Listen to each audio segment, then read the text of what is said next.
Hello friends, ఢిల్లీలో చాలా markets ఉంటాయి. దాంట్లో నాకు చాలా నచ్చే మార్కెట్ అయితే తిరుపతి నగర్లో ఉన్న సెంట్రల్ మార్కెట్. ఇదైతే చాలా బాగుంటుంది. ఇక్కడైతే పార్టీవేర్ డ్రెస్సెస్, జ్యువెలరీ, ఎస్పెషల్లీ బ్రైడల్కి అయితే బెస్ట్ ప్లేస్ అని చెప్పొచ్చు. హోమ్ డెకర్స్ కూడా చాలా బాగుంటాయి మార్కెట్లో. సాటర్డే సండే ఇంకెక్కువ ఉంటుంది. అండ్ ఇక్కడ డ్రెస్సెస్ చూస్తే ఇవి బయట పెడతారు.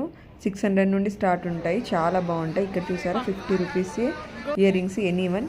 ఇక్కడ జెంట్స్ పాయింట్స్, టీ షర్ట్స్ కూడా అవైలబుల్. అయితే లేడీస్కి సంబంధించిన అన్ని ఐటమ్స్ దొరుకుతుంటాయి. పిల్లలకి కూడా చాలా బాగుంటాయి డ్రెస్సెస్ అయితే. క్వాలిటీ చాలా బాగుంటుంది. ఇలా హ్యాంగ్ చేసిన డ్రెస్సెస్కి అయితే కొంచెం కాస్ట్ తక్కువ ఉంటుంది. మనం బార్గెనింగ్ కూడా చేయొచ్చు. షాప్స్లో అయితే కొంచెం ఫిక్స్డ్ రేట్లు ఉంటాయి, బట్ క్వాలిటీ చాలా బాగుంటుంది. ఇక్కడ డ్రెస్సెస్ చూసారా చాలా బాగుంటాయి. కిడ్స్ 1500 నుండి ఉంటాయి. ఢిల్లీ వస్తే ఖచ్చితంగా ఈ ప్లేస్ని అయితే విజిట్ చేయండి.